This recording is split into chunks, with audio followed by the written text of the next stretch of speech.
বিপৰীতে আমি যিখিনি ৰিক্ৰুটমেণ্ট 2020-ৰ প্ৰায় জানুৱাৰী মাহতে আমাৰ হৈ গৈছিল তাৰ এগেইনষ্টে কেইজনমানে হাইকোৰ্টত কেছ কৰিছিলে আৰু হাইকোৰ্টৰ কেছ কৰাৰ পাছত তাতে এটা কণ্টেম্প কেছো হৈছিলে তাৰে সেই হাইকোৰ্টৰ নিৰ্দেশৰ ভিত্তিত এই এপইণ্টমেণ্টখিনি সম্পূৰ্ণৰূপে তেওঁলোকৰ এপইণ্টমেণ্ট লেটাৰতো দিয়া আছে যে আমি মহামান্য উচ্চতম ন্যায়ালয়ৰ উচ্চ ন্যায়ালয়ৰ নিৰ্দেশ অনুযায়ী এপইণ্টমেণ্টখিনি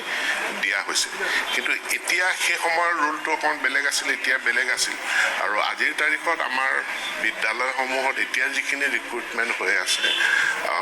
বা কলেজতো যিখিনি ৰিক্ৰুটমেণ্ট হ'ব ইয়াত যাতে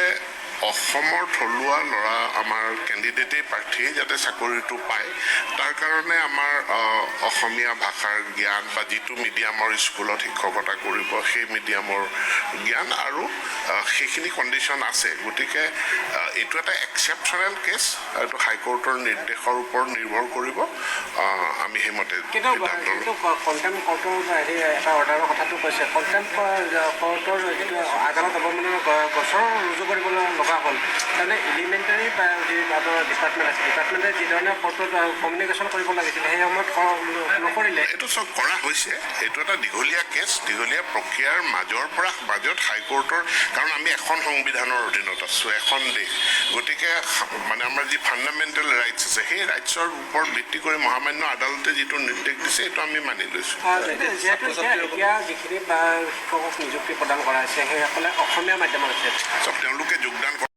নিৰ্দিষ্ট ভাষাৰ জ্ঞানটো সম্পৰ্কে আমাৰ ডাইৰেক্টৰ এলিমেণ্টাৰী এডুকেশ্যনে আমি প্ৰয়োজন সাপেক্ষে বেলেগে পৰীক্ষা পাতি সেই ভাষাৰ জ্ঞান আছেনে নাই সেইটো আমি চাব পাৰিম গতিকে আমি তেনেকুৱা পৰীক্ষা পাতি যে যিখন বিদ্যালয়ত শিক্ষকতা কৰিবলৈ যাব তাত যিটো মাধ্যম আছে সেই মাধ্যমটোৰ জ্ঞান তেওঁলোকৰ আছেনে নাই সেইখিনি আমি চালি জাৰি চোৱাৰ পাছতহে দিম চব মই কৈছোঁ এই এপইণ্টমেণ্ট লেটাৰ মহামান্য আদালতৰ নিৰ্দেশ অনুযায়ী দিয়া হৈছে আদালতৰ বিৰুদ্ধে আমি কোনো যাব নোৱাৰোঁ গতিকে আদালতৰ নিৰ্দেশটো আমি পালন কৰিছোঁ কাৰ্যপালিকাৰ জ্ঞানৰ ভিত্তিতে ন্যায়পালিকা সিদ্ধান্ত গ্ৰহণ কৰবাৰ ইনফৰমেশ্যন দিয়াটো ভুল হ'ল নেকি নহ'লে ন্যায়ালয়ে অসমীয়া নজনা শিক্ষকক কিয় দিবলৈ দিব কথাটো সেই প্ৰশ্নটো উত্থাপন হৈছে সেই বিষয়টো আমি পৰীক্ষা কৰি চাম সদ্যহতে আমি ন্যায়ালয়ৰ আদেশ আমি পালন কৰিছোঁ কোনোবা দোষী বা বিষয়া কৰ্মচাৰী পোৱা যায় যিধৰণে আদালতৰ লগত কমিউনিকেশ্যন ৰাখিব লাগিছিল নিশ্চিতভাৱে সেইখিনি আমি চাম এতিয়া যিসকলক আদালতৰ নিৰ্দেশৰ ভিত্তিত গ'ল তেওঁলোকৰ আপোনালোকে থলুৱা ভাষাটো জানে যে সেইটো পৰীক্ষা কৰিব নেকি নাই এইটো কেছত নহয় অন্য এটা কেছত তেনেধৰণৰ আৰু এটা বেলেগ কেছ আছে 2018 বিষয়টো চাইছে কাৰোবাৰ ভুল হৈছিল নেকি কাৰোবাৰ যেনেকুৱা নিশ্চিতভাৱে এইটো মই পৰীক্ষা কৰি চাম আৰু এটা কথা 2019ত তৃতীয় আৰু চতুৰ্থ বৰ্গৰ কিছু পৰীক্ষা হৈছিলে এলিমেণ্টাৰী এডুকেশ্যন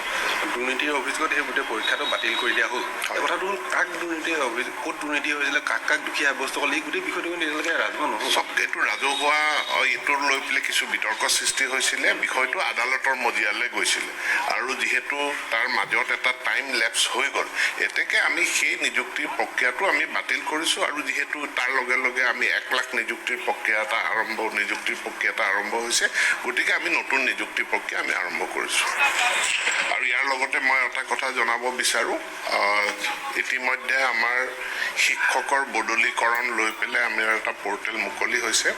আৰু ইয়াত যিখিনি পাৰস্পৰিক বদলি বা মিউচুৱেল ট্ৰান্সফাৰ যিটো আছে ট্ৰান্সফাৰৰ কাৰণে এতিয়া আবেদন গ্ৰহণ কৰি থকা হৈছে এই আবেদনৰ ক্ষেত্ৰত কেইটামান কথা আমাৰ প্ৰাৰ্থীসকলৰ মাজত হয়তো বিভ্ৰান্তি হৈছে গতিকে মই স্পষ্ট কৰি দিব বিচাৰোঁ পৰ্টেলটোত তাৰ সংযোজনী হ'ব যে টেট মানে টেট টিচাৰ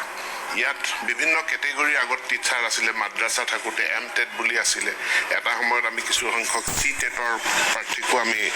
নিযুক্তি দিলোঁ গতিকে এতিয়া সকলো টেট শিক্ষকক আমি এটা কেটেগৰী বুলিয়ে ধৰা হ'ব টেট